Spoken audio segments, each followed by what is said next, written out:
আজ আমি চলে গেছিলাম বাড়ির সামনেই রেণুকা জুয়েলার্সে, আর সাথে নিয়ে গেছিলাম সোহাগ বেটা এবং আমার মাকে। দোকানে ঢুকতেই দাদা দেখালো একদম হালকা ওয়েটের মধ্যে এই দেখো এই কানেরটা, এটা বেশ ভালো ঝুল রয়েছে এবং যারা একটু ঝুল দেওয়া কানের পরতে পছন্দ করো কিন্তু একটু হালকা, তো তাদের জন্য কিন্তু পারফেক্ট। আর গিফট আইটেম হিসাবে তো কোনো কথাই হবে না। তো দারুণ লাগছে এই ডিজাইনটা, আমার তো খুব ভালো লেগেছে। তারপর দেখালো এই ট্রেন্ডিং চিকটা। তো এই ট্রেন্ডিং চিকটা এখন সবাই মোটামুটি পরছে, তো তিনটে দিয়ে, কেউ চারটে দিয়ে, কেউ পাঁচটা দিয়ে। তো খুবই ভালো লাগে, হালকা ওয়েটের মধ্যে, দেখতেও খুব সুন্দর লাগে, পার্ল টাইপের দেখতে লাগে।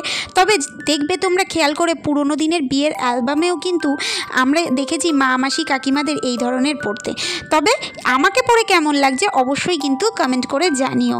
তো আমিও একটা ট্রাই করে নিলাম, বাট এটা নিচ্ছি কি না সেটা দেখতে হলে কিন্তু পুরো ভিডিওটা দেখতে থাকো। আর আমি যেটা নিচ্ছি সেটা যদি তোমাদেরও পছন্দ হয় তাহলে তোমরা কিন্তু আমাকে লাইক করে কমেন্ট করতে একদমই ভুল করো না।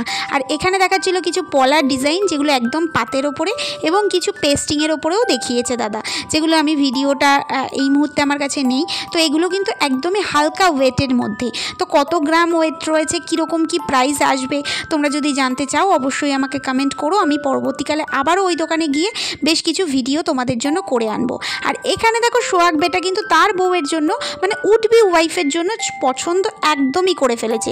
সে একটা চিক এবং একটা গলার হাত দিয়ে কানের দুল পছন্দ করে ফেলেছে, এবং যেটা কিনা পিওর সোনার ওপরে। তো বুঝতেই পারছো এখনকার ছেলেপিলে কিন্তু তাদের বউয়ের জন্য আগে থেকেই বানিয়ে রাখে। তো এরপর দাদা আমাকে দেখাচ্ছিল পলার কিছু ডিজাইন। তো এই পলার ডিজাইনগুলো এখন প্রায় কমন হয়ে গেছে, একটা সময় খুব ট্রেন্ডিং ছিল এবং এখন প্রত্যেকটা ঘরে ঘরেই পলা রয়েছে, পলার আংটি। তবে আমার কালেকশানে নেই। আর এরপরে আমি দেখছি ব্রেসলেট। তো বিভিন্ন রকমের ব্রেসলেটের ডিজাইন এখানে দাদা আমাকে শো করছিল। তো আমি পরে পরে দেখছিলাম যে কোনটা আমাকে বেটার লাগছে। তো আমি কোনটা নিচ্ছি সেটা অবশ্যই তোমাদেরকেও দেখাবো। আমি অ্যাকচুয়ালি ব্রেসলেট নিচ্ছি, আর এগুলো হচ্ছে সিলভার কালেকশন।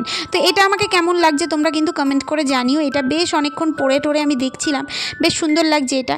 এরপরে দেখছিলাম বেশ কিছু চুড়ি, ব্রেসলেট চুড়ি, যেগুলো রিসলেটও বলতে পারো। তো দেখো সিলভারের ওপরে কিন্তু বেশ সুন্দর সুন্দর কালেকশান এইখানে রয়েছে, এবং কেমন কি প্রাইস পড়ছে সেটা যদি অবশ্যই তোমরা জানতে চাও তাহলে কিন্তু কমেন্ট করে জানাতে পারো। আমার সিলভার কালেকশন খুবই ভালো লাগে। আর এই দেখো গোল্ডের ওপরে এই ডিজাইনগুলোও কিন্তু বেশ সুন্দর। এটা তারজালির ওপরে কাজ করা, যারা রেগুলারই পড়তে চাইছো তারাও কিন্তু এই রকম হালকা সোনার ওপরেও পড়তে পারো, কারণ অনেকেই মনে করে হালকা সোনা মানে বেশি রাফ ইউজ করা যাবে না। আর এই ধরনের ডিজাইন কানবালা তোমরা তো জানো এগুলো কমন হয়ে গেছে, যেটা আমার কালেকশানেও আছে। এরপর আমি আমার বাবাকে ডেকে এনেছিলাম তার আঙুলের সাইজের একটা আংটি বানাতে দেবো বলে।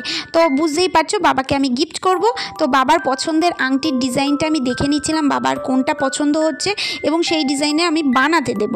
তো সেই জন্যই আমি বাবাকে সাইজটা দেখানোর জন্যই এনেছিলাম।